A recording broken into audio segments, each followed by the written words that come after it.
Alright fellas, welcome back. It's Coconut Charpier Brew Day today. Just had a phone call off Harry. Did I want anything picking up from Morrison's? So I think he's getting the ingredients to bake a cake. Alright, control panel is playing ball so far. This switch I need to change out. At the minute it's not turned off in the last half an hour. I am changing out the way I start the brew day, thanks to a comment that was left saying about using the boil pot to heat the mash water up with, something along the lines of that. And Harry actually messaged me yesterday and said, are you gonna start the strike water off in the boil pot? I got thinking, I thought yes, actually yes, because now the HLT is at capacity and is approaching the 68 degrees, which is what we want to maintain a temperature through the mash when we run it through the herms. So before I would run out the mash water and then top the HLT back up, and then I'd have to wait for it to heat back up before we could start recirculating through the herms, and I won't have to do that now. So in here we've just got 20 litres of strike water that's coming up to 78 degrees. In fact, it's there now, 78.3. So I'm going to turn that off, and we can always switch it back on if we need to. But yeah, so now I can dough in with the water from the boil pot, and then straight away start recirculating. I don't know why I didn't think of it before, but you know, when your mind gets set in a certain way. So yeah, the new firm fridge is going to be used for the first time today, and we've give the Fermentasaurus, the snub nose, a caustic wash, and last night I got some star san in there, so that is sanitized and ready. I'm really happy with it. It's maintaining a good temp. Just set it at 20 degrees. Another thing we've got, just picked up some of these airtight containers, which have got the water additions in, Protafloc tablets. And what have I got here? In that box there, I've got some brackets. I'm going to put some shelves up on this wall, and then I can get everything up onto the shelves. But yeah, when Harry gets here, we'll get the grain out into the mash tun, and it's all in here waiting. I have decided to increase the coconut, so it's 250 grams of coconut needed in the boil and in secondary when we dry hop. 250 grams, so these are 400 gram bags, so I'm just going to put the 400 gram bags in the boil and in secondary. But that's it. I've increased as well the hop amounts for whirlpool, but I've kept the 16 grams of Columbus for bittering as is. Well, that's it fellas, let's wait for Harry to get here and then we can crack on.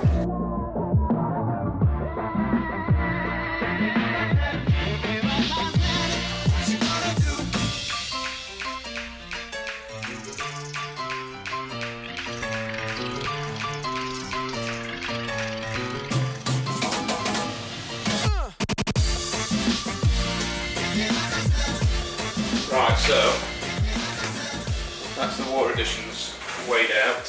In this box here are the grains and a little toy that we're going to be using for the first time. We're going to be popping a tilt into this coconut charpier.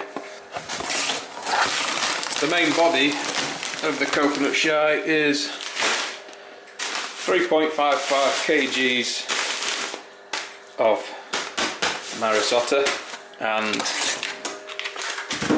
then we've got some Crystal 10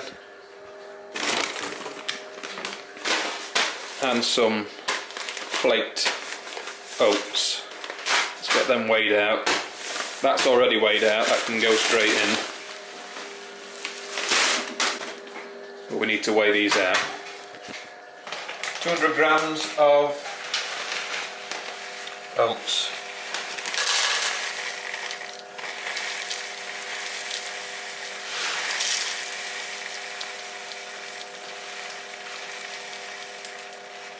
And we need 490 grams Crystal 10.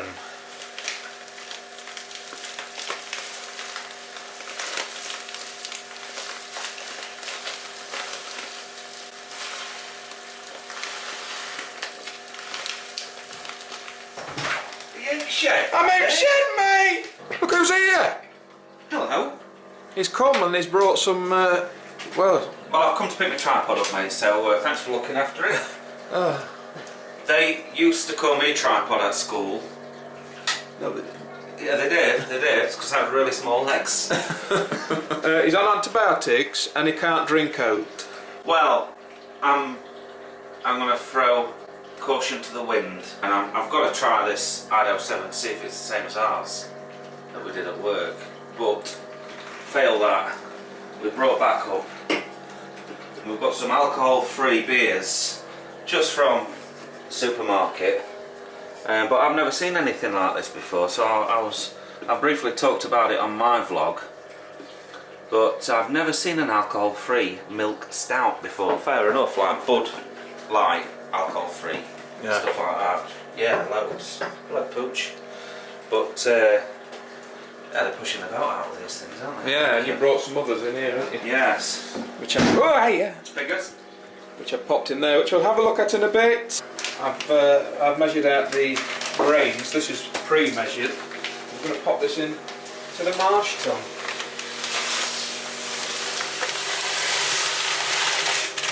Oh, look at all that lovely lactic dust. That's the Marisota. That's the rest of it.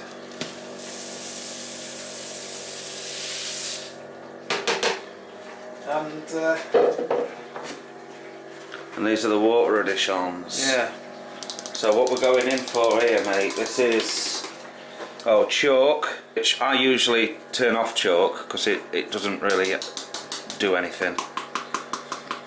And then you've got baking soda and calcium chloride. So baking soda baking soda is sodium bicarbonate, right? And calcium chloride is what it says on the tin.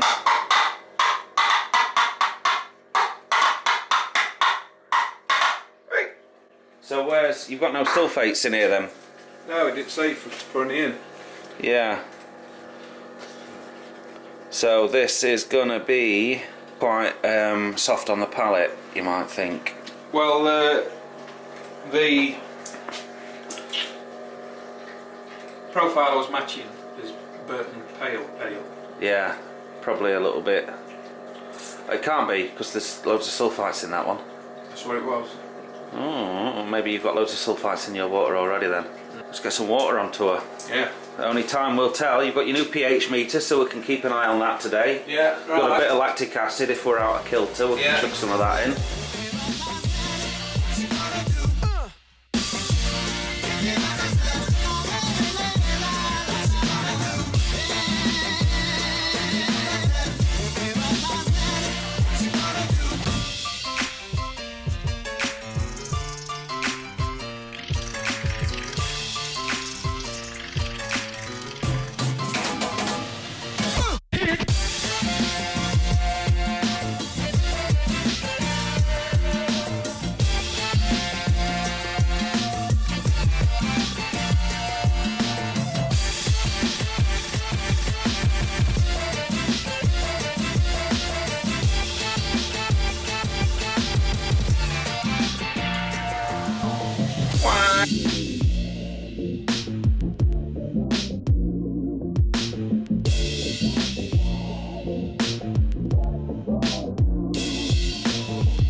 We've managed to get it down to 5.5, but we need to do some work for the next brew day. Yeah, it's just the water additions that need looking at. So we'll dial them in for the next one. Because last time we went RO with no pH meter, didn't we? And we had no idea where we were. I mean, if it tastes alright, then not too bad. But this time, this is a tried and tested recipe, so it's your normal municipal water, which is the difference instead of RO. Correct. So we're battling two changes here that we're not expecting. That is correct.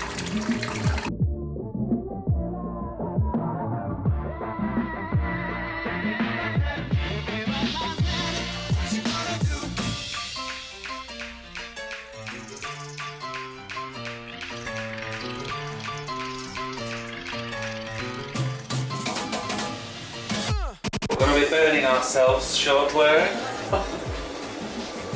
What we're doing is protoflock.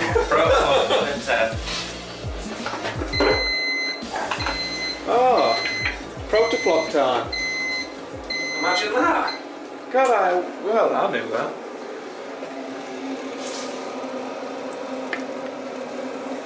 In she goes. Fizzing. Fizzing away. 10 minutes, Harry, mate. 10 minutes, mate. Only 10 minutes. Only 10 minutes. 10 minutes. Don't wish your life away, buddy. Right, then after the 10 minutes, it's like we've rehearsed this. After the 10 minutes, kill the boil, start the whirlpool. In fact, the whirlpool's on now. Yes, it's been on all the time. Been on all the time, but we'll kill the boil. Chuck the coconut in, and then we'll start chilling, and then add the hops, which are weighed out here. You got any smokes, mate? Snuff. I'm chilling. That's it, 10 minutes, kill the boil, so the boil's off, and we're starting now to get the whirlpool going. 400 grams of coconut, which I've just crushed up into the bag. Look at that. Oh, baby. In she goes. This is where we hear the pump lock up. Boom.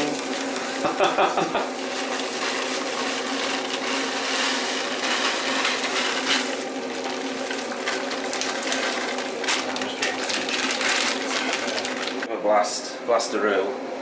It's pumping nicely round though, isn't it? Mm. So we're dropping. We overshot last time, didn't we? Reducing temps. Yeah. We went a bit gun-ho, so we've steadied it up a bit. 84, and we're still dropping. So you're not going to lose much more though, because it's coming out at 70. yeah, it's still going to drop though. I'm going to turn it off. Oh, you got it on still? No, it's off.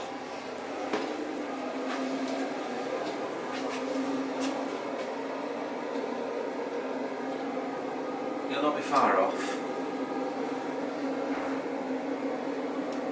We've got maybe 6 degrees to climb on output, but all this top liquid's not been circulated through yet, do you know what I mean?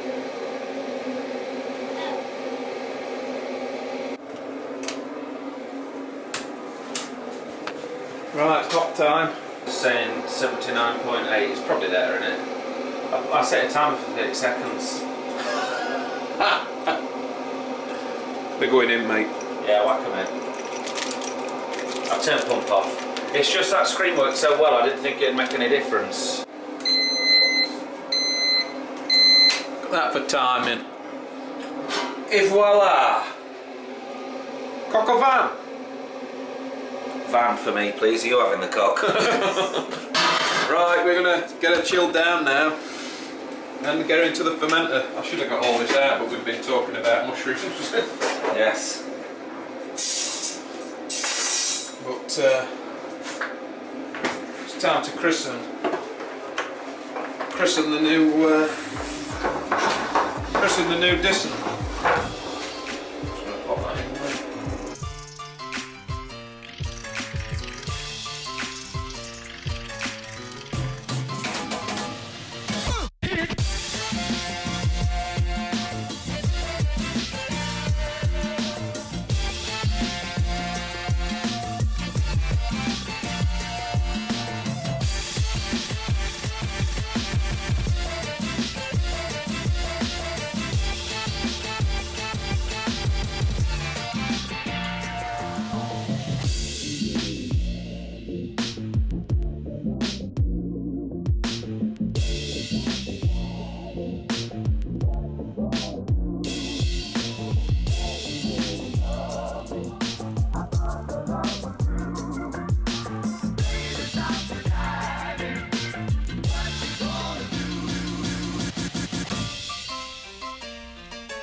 we're finishing off the coconut brew day video. Coconut Chartier is in, but christening the new fermentation chamber. It was actually nicer carrying it in there than dropping it down into the... Yeah, no bending. No bending. Pipes. No. But anyway, fellas, that is it. That concludes another brew day. We've done another one. We have. So I think what we should do is have a look what would change on the next one. Yes. Because this is important going forward. So I'd recommend we ditch the chalk altogether going forward, and then have a look at the residual alkalinity. So when you put it into Beersmith next time, you want that residual alkalinity number to be in the right bracket for the colour of the beer, so the SRM. So we need to tweak the water profile that you've got to suit that colour, and then we'll not need to add any lactic or anything to bring the pH back where it should be. So it's all about getting that water right. We need to adjust the waters correctly. And also, you need to get back on the Beersmith. Yeah. And get your head around it again, I reckon. No fermenter loss. No. Is it fermenter loss and no boil kettle loss? Yeah. And I mean, the trouble was, this morning when I woke up, Beersmith had shat the bed. Oh, of course. So the recipe that I'd made, because I had to put it all back into the Beersmith, including the water profile, I had to add all that in. So I got it all ready to print out this morning. Turned it on and nothing. It was empty. So I had to quickly, because I knew you were coming, I had to come out to get the stripe water on. I had to quickly run through everything again. Profile, equipment, everything. So I need to have a good sit down. I think we could do with a Zoom or something like that. I mean, we managed to wing it today because we could sort of see what we wanted to achieve. We know we've got to fill a corny cake pretty much, don't we? Yeah. So we knew we were working backwards. We could see, we want 20 litres in the boil kettle, there wasn't. And then Tom said, well, there's 2 litres in the pipe and plate chiller, so that got us about where we wanted to be. Yeah. And we actually hit our target gravity. So that side of it wasn't a big issue, I don't reckon. No. It's just that pH that was... It's the pH we need to work on. We need to work on the pH, but we need to get away from winging it. I want to be able to go in knowing what we need to achieve, not how do we get out of a problem. Yeah. And of course, as soon as you've got your head around that, you can know then that this week I'm brewing a pale or an IPA, and it's going to be a light beer. So your water additions are going to be generally similar. Yeah. If you're doing a stout or a porter, then they'll be different completely. Yeah. So that's what we need to look at. Oh dear me. It's going to be fun. Always learning. It's an excuse for you to stick around. Yeah. And see how we combat these problems that have been thrown up at us today. Yeah. And for me to brew more beer. It's like I'm learning again all of a sudden. Let's be honest, I've been winging it since day one. You can always just put some water in a corny keg and carbonate that, call it a day. You know, just have soda water on. Well, that's it, fellas.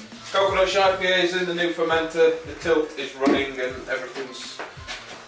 well, just got to tidy up, but everything's gone.